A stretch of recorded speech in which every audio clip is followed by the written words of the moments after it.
Welcome to the Deep Dive. Great to be here. Today, we're peeling back the layers on a fascinating place, the municipality of Minalabac in Camarines Sur, Philippines. Yes, we've got their climate and disaster risk assessment, the CDRA, and their big comprehensive land use plan for 2025 to 2035. Quite a bit of detail in there. Exactly.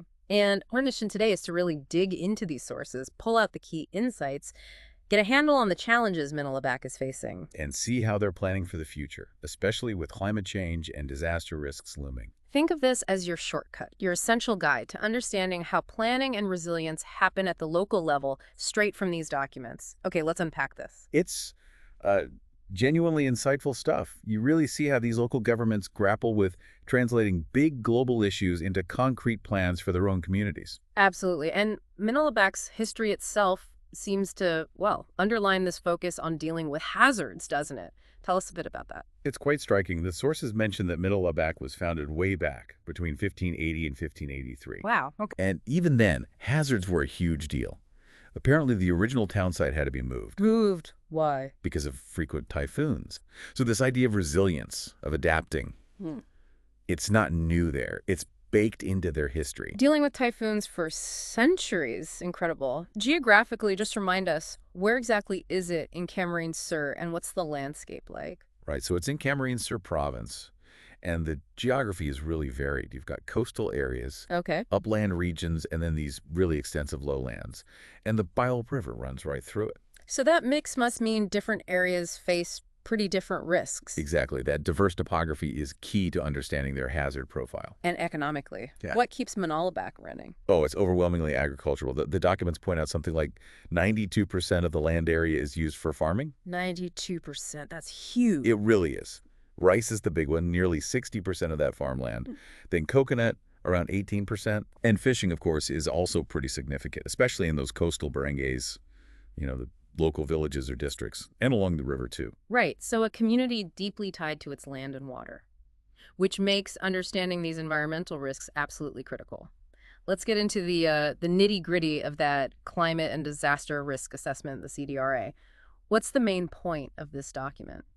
Well, the CDRA is really designed to systematically look at the municipality's susceptibility. Mm-hmm. How vulnerable are they to climate impacts and natural disasters? How does it do that? It breaks it down. It looks at exposure, like what and who is in harm's way. Then sensitivity, how much are they affected if a hazard hits? And finally, adaptive capacity, can they cope? Can they adjust? Okay, exposure, sensitivity, adaptive capacity. Right. And it also assesses the overall disaster risk by combining the hazard level itself, the exposure, and the vulnerability. And the documents define these terms, which helps. Like vulnerability, what's the definition they're using? Yeah, they cite the IPCC definition. Vulnerability is basically the degree to which a system is susceptible to or unable to cope with the negative effects of climate change. And it depends on those three factors you mentioned. Exactly. Exposure, sensitivity, and adaptive capacity. They all feed into how vulnerable something or someone is. And exposure sounds pretty straightforward, like what's physically there. Precisely. The UNISVR definition they use says exposure is about the people, property, systems, assets. Mm-hmm. Anything located in a hazard zone that could potentially suffer losses. It's literally what's on the front line. Okay, got it. So using that framework, what does the CDRA actually say about the climate changes Minalabac should expect? For the broader Camarines Sur region, the projections show, well, significant temperature increases, Significant. especially in the hottest months, March, April, May, the MAM season. They projected about a 1.1 degrees C increase by 2020 and potentially up to 2.2 degrees C by 2050 compared to the late 20th century. 2.2 degrees warmer. That means hotter days, longer heat waves. That's what the projections point to, yeah. Definitely impacting agriculture, among other things. Beyond just heat, what are the main natural hazards they identified? The big risks. The CDRA really zeroes in on three main ones. Flooding, a major worry for those large lowland areas. Right. Landslides, primarily an issue in the upland regions. Mm-hmm. And liquefaction. Liquefaction. Yeah, where the ground behaves like a liquid during, say, an earthquake. That's flagged as a risk in the lowlands, too, probably due to soil conditions. So flooding, landslides, liquefaction. How do they turn that knowledge into, like, risk levels? Is it just risky or not risky? No, it's more graded than that. They use a scoring system Yeah. based on hazard, exposure, and vulnerability scores for specific areas or assets. Okay. They then categorize the overall risk into low, moderate, high, or very high. Ah, so that helps prioritize things. Exactly. It tells them where to focus resources and planning efforts most urgently. Can you give us an example from the CDRA, like an area flagged as high risk? Sure. The assessment points to specific residential and commercial zones, Mm. like in Barangays, Bagombong, and San Francisco, having high or even very high flood risk. Mm. But then, in contrast, you might have large areas used for crops or forests, maybe in Antipolo or Bagalatao, showing lower risk levels, at least for flooding, Mm. though they might be vulnerable to other things, of course. So the risk really varies across the map. Definitely. That spatial analysis is crucial. Risk isn't uniform.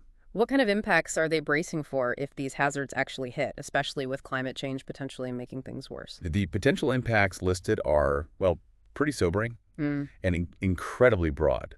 They expect damage to critical infrastructure roads, bridges, and disruption to lifeline utilities, water, power, communications, transport, all the essentials. Yeah, and the impact on people. That ranges from increased stress, poverty, malnutrition, sickness, Mm. all the way to potentially large-scale displacement if areas become uninhabitable. And the economy, the Yeah. environment. Big impacts there, too.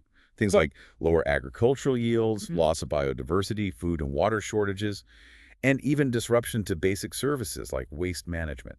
It really touches almost every aspect of life. It sounds pervasive. Mm. So what's the plan? What risk reduction measures does the CDRA actually propose? It's a mix of things.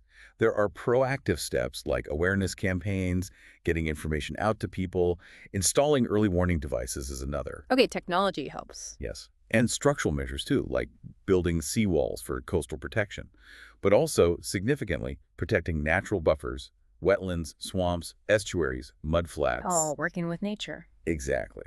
And improving drainage systems is also highlighted. I noticed the documents also mentioned early warning systems, or EWS, and something about combining different kinds of knowledge. Yes, that's a really interesting point they make. The sources suggest that the most effective EWS often combines sophisticated scientific data and forecasting with the deep practical knowledge that local communities have. You mean like traditional knowledge? It could include indigenous knowledge, yeah, or just the lived experience of people who know the area intimately. Mm. Combining that with science can lead to better preparedness, warnings that people understand and trust. That makes a lot of sense. Local insights catching things the models might miss. Okay, so that's the risk picture from the CDRA. How does Minalabac then plan to guide its actual growth and development knowing all this? That must be where the comprehensive land use plan, the CLUP, comes in. Precisely. The CLUP for 2025-2035 is presented as their roadmap.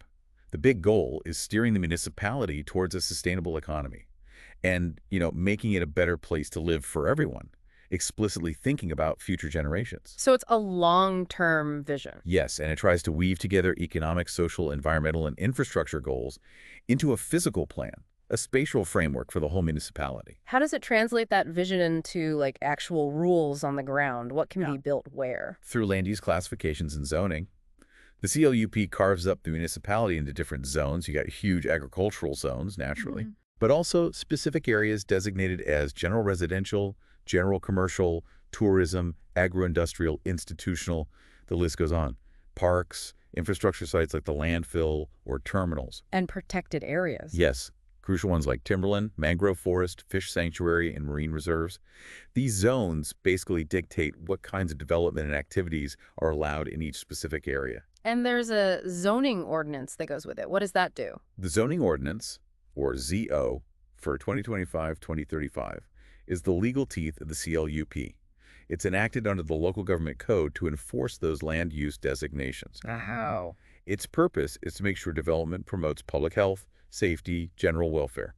So it sets specific rules within each zone, what types of buildings are allowed, what activities, even building standards, like there's a 15-meter height limit mentioned for some zones. And you need clearance based on this. Critically, yes, you need what's called a locational clearance, which checks if your proposed building or business complies with the zoning ordinance before you can even get building or business permits. So the CLUP and the CDRA aren't just separate reports sitting on a shelf. They're meant to work together. Absolutely. The land use plan is explicitly framed as a key tool for managing those risks identified in the CDRA. By steering development away from dangerous areas? That's the goal.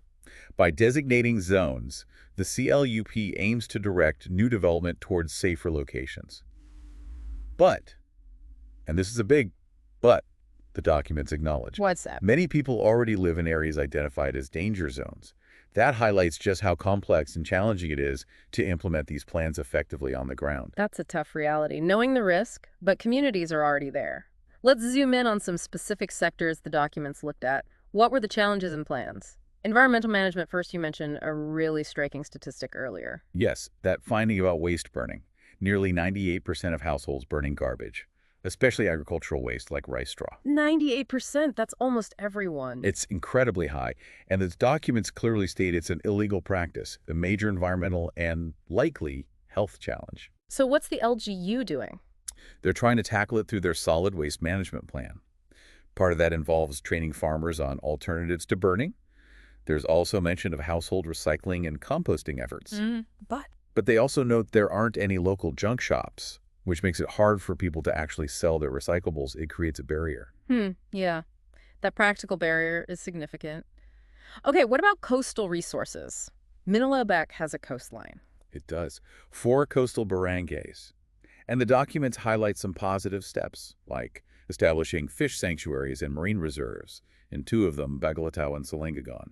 That's over 63 hectares protected. That sounds good. It is. But there are concerns, too. The status of mangrove forests is rated poor in terms of crown cover, although they do note some regeneration is happening. And coral reefs. The assessment there is also worrying.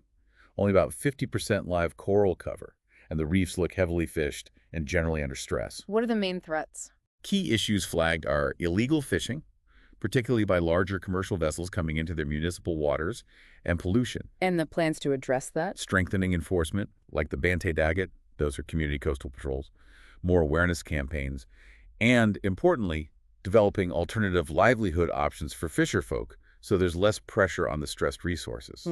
Okay, so multi-pronged approach there. Let's switch to infrastructure and utilities. What's the situation? Well, there's been progress. A huge jump in households connected to electricity through the cooperative Cajareko 2, from just 4% up to 84%. That's a massive improvement. Definitely. Transportation and water systems have also seen upgrades. But challenges remain. Things like unplanned urban growth leading to narrow streets, or sometimes land uses popping up in residential zones that aren't really appropriate. And power supply, even with more connections. There are still ongoing power interruptions mentioned, so reliability is an issue. And digitally, they have some initiatives like free barangay internet. But the OGU is hampered by budget limits and, interestingly, obsolete technology, which hinders their ability to use ICT effectively for delivering services. Right. Now, social services, health, education, what are the key points there? The documents give us a snapshot of health challenges. Leading cause of sickness is acute respiratory infection. Leading cause of death is myocardial infarction, heart attacks. There's a clear need identified for more health facilities. In education, big issues include schools lacking basic things like toilets, and also the vulnerability of many school buildings to hazards like flooding. So safety and basic needs are concerns. Yes. They also mention social welfare programs and the importance of tracking vulnerable groups effectively. And public safety. Firefighters, police. Both services are facing significant resource shortages, according to the documents. The fire service is way below national standards for personnel numbers, only 12 firefighters for 2 trucks, and they lack fire hydrants. That's concerning. Very. And the police also have a personnel to population ratio much worse than the standard 1 to 500. The impacts mentioned include things like increased crime rates and lacking essential facilities, like a temporary shelter for abuse victims. Finally, just briefly, what about economic development challenges? For agriculture and fisheries, the key things mentioned are insufficient infrastructure, like storage or processing facilities, gaps in training for farmers and fisherfolk, and, significantly, no municipal fish port. No fish port, so where do they land their catch? Often have to trade in neighboring towns, apparently. For commerce more broadly, challenges include relatively low local tax collection and the lack of a formal investment code to actively attract new businesses. It's really clear these documents dive deep into every sector, laying out the challenges quite starkly. I noticed the sources also really emphasize the role of the community in all this. Yes, that's a really strong thread running through both the CDRA and the CLUP. The importance of broad-based participation, getting the community actively involved in planning and in carrying out risk reduction efforts. It's repeatedly stressed. So it's not just top-down planning. Not at all. The documents frame building capacity at the local level, training people in things like how to mobilize resources, how to manage disaster risk, as absolutely fundamental for these initiatives to actually succeed and last. It sounds like the idea is that the plans are only as good as the community's ability and willingness to implement them. Exactly. It speaks to that need for plans to be owned by the people they affect and for those people to be empowered to act. That link between the detailed technical plans and the human element, the community involvement, that seems absolutely crucial, doesn't it? Especially when you're facing deep-seated challenges like that waste burning or trying to manage risks where people already live. Absolutely. It really highlights that implementing these ambitious plans isn't just a technical exercise or an administrative one. It requires social buy-in, behavioral change, and actively strengthening the capabilities within the community itself. So we've taken a pretty deep dive into Minalabac today, using these detailed local documents you shared. We've explored the significant risks they face. And the incredibly detailed plans they've developed through their CDRA and CLUP to try and build resilience and guide how the municipality develops over the next decade.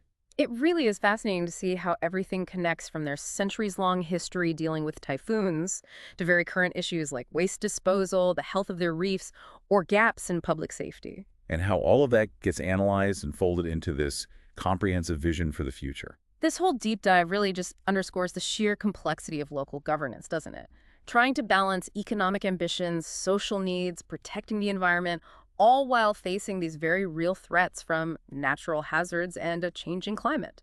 It absolutely shows how vital that detailed assessment and deliberate, forward-thinking planning are right there at the local level. And the plans themselves, as you said, really lay bare the scale of the implementation challenges, that 98% waste burning figure, or the reality of communities in known danger zones. Right. Here's where it gets really interesting, though. The documents don't just list problems. They propose tangible frameworks, like the CLUP and the zoning ordinance, tangible steps to try and manage these issues. There's a recognition that resilience isn't built overnight. It's built piece by piece, plan by plan, barangay by barangay. Exactly. So what does this all mean for you listening in? Maybe it's a powerful reminder that this journey towards resilience, towards sustainable development, is really happening at this very local level. It requires this kind of painstaking detail and planning, and crucially, the active participation of the community itself. So here's something for you to think about. Given those really significant, deeply ingrained challenges we've discussed from the documents, like that near universal practice of waste burning, or the difficult reality of communities already settled in high-risk danger zones, what might be the single biggest non-financial hurdle Minalabac faces in successfully turning these ambitious plans into reality over the next 10 years?